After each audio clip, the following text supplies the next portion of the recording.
아주 비싼 돈을 주고 뮤지컬 티켓을 예매했다고 한번 상상해 보세요.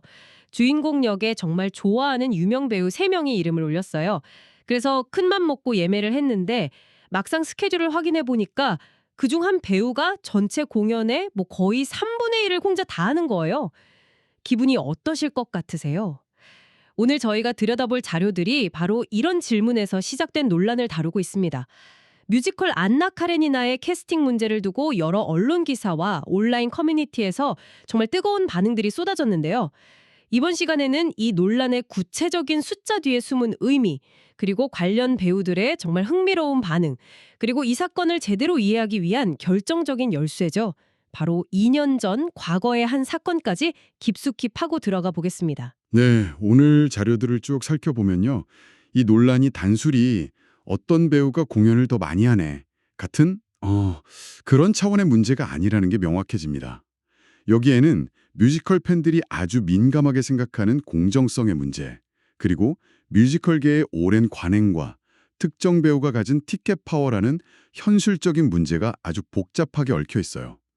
저희는 제공된 자료들을 통해 이 논란의 표면 아래에 있는 더 큰 그림, 그 구조적인 문제를 좀 짚어보려고 합니다. 그러니까 단순히 한 배우에 대한 불만 차원이 아니라는 말씀이시군요. 자, 그럼 그 불만이 터져나온 구체적인 스케줄부터 한번 숫자로 확인해 볼까요? 이게 대체 얼마나 차이가 컸던 거죠? 네, 사건의 시작은 이렇습니다. 뮤지컬 안나 카레니나의 주인공 안나 역에요. 옥주현, 이지혜, 김소양 이렇게 3명의 배우가 캐스팅됐어요. 이걸 우리가 흔히 트리플 캐스팅이라고 부르죠. 보통 배우들의 컨디션 조절이나 또 관객에게 다양한 해석의 무대를 제공한다는 긍정적인 취지가 있는 방식이거든요. 그렇죠. 관객 입장에서도 내가 좋아하는 배우 혹은 아직 못 봤던 배우의 무대를 선택할 수 있는 기회이기도 하고요. 그런데 바로 그 선택의 기회가 사실상 없었다는 게 문제의 핵심이었죠. 정확합니다. 공개된 첫 5주간의 공연 스케줄을 보면요. 총 38회 공연이었거든요. 근데 그중에서 옥주현 배우가 23번에서 25번. 이건 뭐 자료마다 집계 방식에 약간 차이가 있습니다. 그리고 이지혜 배우가 8회, 김소영 배우가 7회 무대에 오르는 걸로 나왔어요. 잠깐만요. 다시 들어도 좀 충격적인 숫자네요. 38회 중에 혼자서 최대 25회를 한다는 건 비율로 따지면 거의 65%에 육박하는 거잖아요. 나머지 두 배우의 공연 횟수를 합친 것보다도 훨씬 많고요. 트리플 캐스팅에서 한 배우가 이 정도 비율을 가져가는 게 업계에서 흔한 일인가요? 아니면 이건 정말 이례적인 경우인가요? 아주 이례적인 경우라고 봐야 합니다. 물론 주연 배우들 간의 회차 차이가 뭐 조금씩 나는 경우는 종종 있지만 이렇게 한 명에게 거의 뭐 압도적으로 쏠리는 경우는 찾아보기 힘듭니다. 이러니 팬들 사이에서 이게 공평한 트리플 캐스팅이 맞냐는 말이 나올 수밖에 없었던 거죠. 그런데 숫자만 봐도 불균형이 심각한데 자료들을 더 깊이 들여다보니까 진짜 문제는 따로 있더라고요. 단순히 횟수만의 문제가 아니었죠. 맞습니다. 여기서 정말 흥미로운 지점이 바로 공연의 질 문제입니다. 보통 관객들은 시간대가 좋은 주말이나 평일 저녁 공연을 선호하잖아요. 그런데 김소양 배우의 경우 배정된 7번의 공연 중 무려 5번이 상대적으로 관객 동원이 어려운 평일 낮 공연, 그러니까 마치네 공연이었습니다. 와, 7번 중에 5번이 낮 공연이면 저녁 공연은 단 2번뿐이었다는 얘기네요. 최고 티켓 가격이 17만 원에 달하는 대극장 뮤지컬인데 큰마음 먹고 김소양 배우의 공연을 보려고 했던 직장인 관객이라면 사실상 볼 기회 자체가 거의 없었던 셈이군요. 그렇죠. 반면에 이지혜 배우는 8회 중 6회가 저녁 공연에 배정됐고요. 이런 극단적인 차이가 의도적인 몰아주기가 아니냐는 해석을 낳는 가장 직접적인 증거가 된 겁니다. 팬들 커뮤니티에서는 이럴 거면 처음부터 원 캐스팅이라고 홍보하지 왜 3명의 이름을 걸고 관객을 기만했냐는 격한 반응까지 터져나왔습니다. 한번 그 입장이 되어 상상해 보세요. 몇 달을 연습한 내 역할인데 내가 설 수 있는 밤 공연이 단 2번뿐인 스케줄표를 받은 거예요. 공식적인 해명은 없는데 그럼 팬들은 당연히 배우들 개인의 반응에 시선이 쏠릴 수밖에 없었겠네요. 그런데 이 배우들의 SNS 반응이 정말 극과 극이었다면서요. 여기서 갈등이 더 증폭된 거죠. 네, 바로 그 지점입니다. 먼저 김소양 배우가 자신의 SNS에 할만하말이라는 글을 올렸습니다. 할 말은 많지만 하지 않겠다는 의미의 줄임말인데 자신의 복잡한 심경을 아주 의미심장하게 드러낸 것으로 해석됐죠. 자료에 보니까 그냥 할 말 한 말이 아니라 밤밤밤 할만 하말 이렇게 적었더라고요. 그 밤을 3번이나 강조한 게 자신에게는 거의 배정되지 않은 그 밤 공연에 대한 아쉬움을 토로한 것이라는 해석이 지배적이었죠. 맞습니다. 반면 논란의 중심에선 옥주현 배우는 전혀 다른 방식의 메시지를 내놨습니다. 넷플릭스 드라마 오렌지 이즈 더 뉴 블랙의 한 장면, 그러니까 오렌지색 죄수복을 입은 사신과 함께 나의 죄명, 내가 옥주현이라는 거라는 글을 남겼어요. 는 부당한 공격이다라고 정면으로 맞서는 듯한 태도로 읽히네요. 일종의 순교자 프레임 같기도 하고요. 네, 정확히 보셨어요. 이건 굉장히 고도의 전략일 수 있어요. 자신의 코어 팬덤을 집직시키고 외부의 비판을 시기와 질투로 규정해버리는 거죠. 하지만 이런 태도는 논란의 본질을 흐리고 중립적인 팬들까지 등 돌리게 만들 수 있는 양날의 검입니다. 결국 한쪽은 억울함을 암시하고 다른 한쪽은 당당함을 표출하면서 팬덤 간의 감정 싸움은 걷잡을 수 없이 커졌습니다. 논란이 이렇게까지 커지자 제작사도 결국 입을 열었죠. 그런데 그 해명이 오히려 불에 기름을 부은 격이 됐다고요. 네, 제작사인 마스트 인터내셔널이 입장을 내놨는데 한 온라인 커뮤니티에 올라온 기사를 보면 그 내용이 이렇습니다. 캐스팅과 공연 회차 배분은 제작사와 원작 크리에이터들의 고유 권한이라 드릴 말씀이 없다. 고유 권한이라 이게 어떻게 보면 우리 마음대로 할 거니까 관객들은 왈가왈부하지 말라는 식으로 들릴 수도 있겠는데요. 팬들 입장에서는 좀 오만하고 무책임하게 느껴질 수도 있고요. 이게 정말 업계에서는 통용되는 논리인가요? 업계의 오랜 관행인 것인 맞습니다. 캐스팅은 수많은 변수를 고려해야 하는 복잡한 과정이니까요. 제작사도 라이센스 뮤지컬의 특성상 원작자와의 협의, 배우 개인 스케줄 등 여러 변수가 있었다고 덧붙였죠. 하지만 문제는 이 고유 권한이라는 말이 팬들의 질문에 대한 답이 되지 못했다는 겁니다. 팬들이 궁금했던 건 왜 그런 수많은 변수들이 유독 한 배우에게만 일방적으로 유리하게 작용했는가였거든요. 원론적인 답변만 반복되니 의혹은 전혀 해소되지 않았죠. 그리고 바로 여기서부터 뮤지컬 팬들의 기억 속에 잠들어 있던 데자뷰가 깨어나기 시작합니다.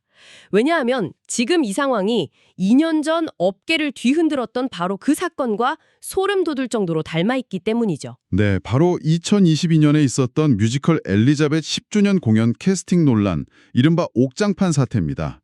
현재 안나 카렌이나 논란을 더 큰 그림에서 그 맥락을 제대로 이해하려면 2년 전 이 사건을 반드시 짚고 넘어가야 합니다. 그때도 정말 시끄러웠죠. 당시에도 옥주현 배우가 주연으로 캐스팅됐는데 공교롭게도 그녀와 친분이 두터운 것으로 알려진 이지아 배우가 더블 캐스팅되면서 인맥 캐스팅, 친분 캐스팅 의혹이 불거졌어요. 의혹만 무성하던 상황에 불을 붙인 건 뮤지컬 배우 김호영 씨였습니다.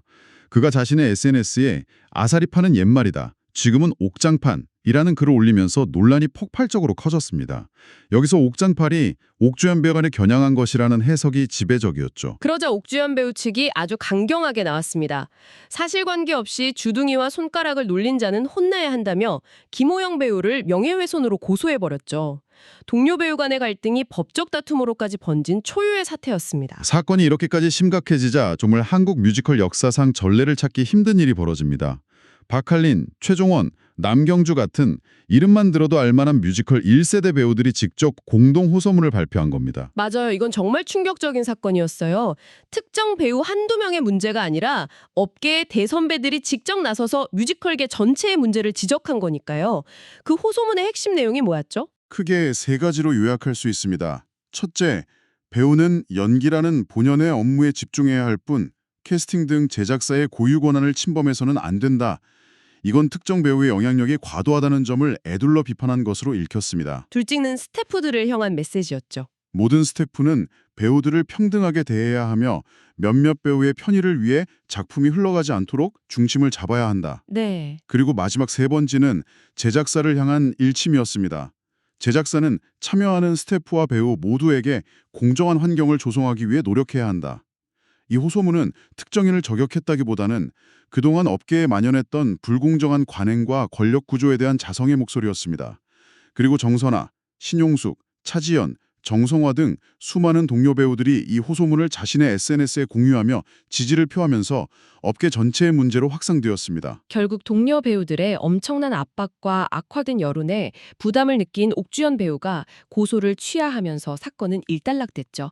하지만 그때도 친분 캐스팅 의혹 자체에 대해서는 어떠한 관여도 하지 않았다고 선을 그었습니다. 결국 스타 배우의 영향력이 정말 캐스팅에 영향을 미치지 않았는가라는 근본적인 질문은 해결되지 않은 채 그냥 덮여버린 셈이었어요. 바로 그 지점입니다. 2년 전에 그 의혹이 명확하게 해소되지 않은 숙제처럼 남아있다가 안나 카레니나에서 비슷한 패턴의 상황이 반복되자 대중들이 훨씬 더 민감하고 비판적으로 반응하게 된 거죠. 과거의 논란이 현재의 논란을 이해하는 프리즘이 되어버린 겁니다. 2년 전 사건을 듣고 나니 안나 카레니나 논란이 완전히 다르게 보이네요. 이게 그냥 하나의 해프닝이 아니라 오랫동안 골마왔던 문제가 다시 터져나온 것에 가깝군요. 그럼 이 모든 자료들을 종합했을 때 우리가 놓치지 말아야 할 핵심 쟁점은 뭐라고 정리할 수 있을까요? 네, 이 복잡한 상황을 꿰뚫는 핵심은 세 가지 정도로 정리할 수 있습니다. 첫째는 뮤지컬 산업이 예술이라는 이상과 매출이라는 현실 사이에서 얼마나 아슬아슬한 줄타기를 하고 있는가 하는 점입니다. 바로 공정성과 상업성의 충돌이죠. 제작사 입장에서는 당연히 티켓 파워가 막강한 스타 배우에게 더 많은 공연을 맡기는 게 상업적으로는 가장 안전하고 유리한 선택일 테니까요. 맞습니다. 하지만 그 선택이 트리플 캐스팅이라는 약속의 의미를 퇴색시키고 다른 배우들의 무대에 설 동등한 기회를 박탈한다면 그건 공정성의 문제를 야기합니다. 결국 티켓 파워라는 말 뒤에는 누군가의 기회비용이 숨겨져 있는 셈이죠. 관객은 옥주연, 이지혜, 김소양 출연이라는 홍보를 믿고 3명의 훌륭한 배우 중 1명을 선택할 수 있을 거라는 기대를 갖고 17만 원짜리 티켓을 사는 거니까요. 마치 메뉴판에 세 가지의 멋진 메인 요리가 있다고 해서 레스토랑에 갔는데 막상 주방장에 한 가지 요리만 만들고 싶어하는 상황이랑 비슷하네요. 이건 관객과의 약속을 어긴 것이라는 비판을 피하기 어렵죠. 그렇죠. 두 번째 핵심 쟁점은 바로 업계 내의 보이지 않는 권력 구조에 대한 질문입니다. 이건 옥장판 사태 때부터 꾸준히 제기된 의혹인데요. 과연 특정 스타 배우나 그 소속사가 캐스팅이나 스케줄 배분 과정에 과도한 영향력을 행사하는 것은 아닌가 하는 의심입니다. 제작사가 고유 권한이라는 방패들에 숨었을 때 그 뒤에서 실제로 작동하는 힘의 역학관계는 무엇이냐는 근본적인 질문을 던지는 거죠. 그리고 마지막 쟁점은 뭘까요? 부재입니다. 한번 보세요. 김소양 배우는 암시적인 SNS 메시지로 억울함을 토로했고 옥주연 배우는 정면 돌파식의 메시지로 논란을 키웠습니다. 제작사는 원론적인 답변으로 의혹을 증폭시켰죠. 이 과정 어디에도 팬들의 궁금증을 해소하고 설득하려는 진정성 있는 소통은 없었습니다. 의혹이 제기되었을 때 좀 더 투명하고 구체적인 소통으로 팬들과 신뢰를 쌓으려는 노력이 부족했다는 점이 가장 아쉬운 대목입니다. 정리를 해보니 정말 흥미롭네요. 오늘은 뮤지컬 안나 카레니나의 캐스팅 논란을 시작으로 그 이면의 숫자와 배우들의 반응, 그리고 이 모든 상황의 뿌리가 된 2022년 옥장판 사태까지 깊이 있게 들여다봤습니다. 한편의 뮤지컬을 둘러싼 논란이 결국 우리 사회의 공정성, 보이지 않는 권력, 그리고 소통의 문제까지 고스란히 담고 있다는 점이 인상 깊습니다. 여기서 마지막으로 여러분께 생각해 볼 만한 질문을 하나 던져드리고 싶습니다. 제작사는 캐스팅이 자신들의 고유 권한이라고 말합니다. 물론 사업적으로 맞는 말일 수 있죠. 하지만 수많은 관객의 시간과 돈, 그리고 애정이 있어야만 존재할 수 있는 공연 예술에서 과연 그 권한의 범위는 어디까지일까요? 주인공 A, B, C 출연이라는 홍보를 보고 17만 원짜리 티켓을 구매한 관객은 새 배우의 무대를 동등하게 선택하고 기대할 권리가 생깁니다. 이처럼 관객이 가진 공연 선택에 대한 기대 역시 제작사의 고유 권한만큼이나 존중받아야 하는 중요한 가치는 아닐까요? 한 번쯤 깊이 생각해 볼 문제입니다.